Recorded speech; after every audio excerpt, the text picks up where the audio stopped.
paano ba ini-edit ang mga ganitong video? Kung gusto mong malaman, tara sa Makeup ka. So ganito lang mga kadaba ang gagawin nyo mga kadaba. Una mga kadaba, mag-acting lang kayo mga kadaba ng ganito mga kadaba. So kayo nang bahala mga kadaba sa mga acting nyo mga kadaba. So ganito lang yung mga kadaba, ini-edit mga kadaba. Tara dito tayo magsimula sa unahan.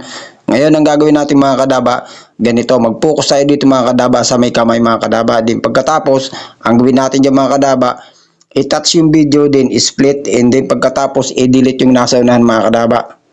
Ayan, pag na-delete ng mga kadaba, ang gagawin natin yung mga kadaba, dito naman tayo kung saan nagapihap ng buhok si kadaba nyo. Yan, pagbaba ng kamay nyo mga kadaba, dito tayo mag-cut mga kadaba. Then ang gagawin natin mga kadaba, siyempre kailangan natin dyan mga kadaba mag-split. And then pag split mga kadaba, ang gagawin natin, siyempre kailangan nyo dyan mga kadaba ng empty background. Mag-record lang kayo kahit ilang segundo mga kadaba.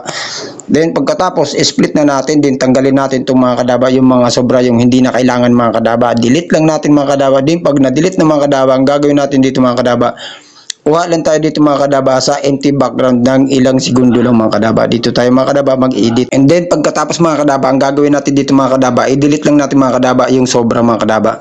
And then pag na-delete na mga kadaba, ang gagawin natin dito mga kadaba, itong video na ito mga kadaba na nasa unahan mga kadaba, kailangan natin itong i-touch. Then siyempre hanapin natin mga kadaba si overlay. Yan. Pag nalaglag na siya mga kadaba, pag nasa baba na siya, ayan mo, o di ba nasa baba na siya mga kadaba. Ang gagawin natin diyan mga kadaba, ganitong gagawin natin diyan. Lagyan mo siya mga kadaba ng plus diamond. Ang tawag diyan mga kadaba, keyframe.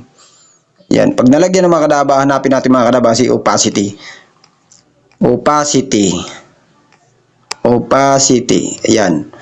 Ngayon, pag nakita na si opacity mga kadaba, gawin natin to mga kadaba para mawala si kadaba nyo. I-adjust natin tong opacity na to mga kadaba. Siyempre, habang nag-a-adjust kayo, paunti-unting nawawala yan. So, ganyan ko lang yung mga kadaba, ini-edit mga kadaba, si kadaba nyo. Yung bigla siyang nawala.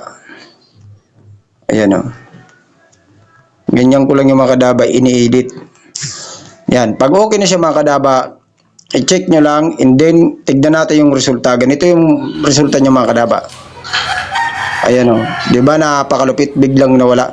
So, ganun ko lang yung mga kadaba, ini-edit mga kadaba. And then, yung sobra simple mga kadaba, ang gawin natin dyan, i-touch mo lang yan, then split mo lang, and then pagkatapos mga kadaba, i-touch ulit, then delete.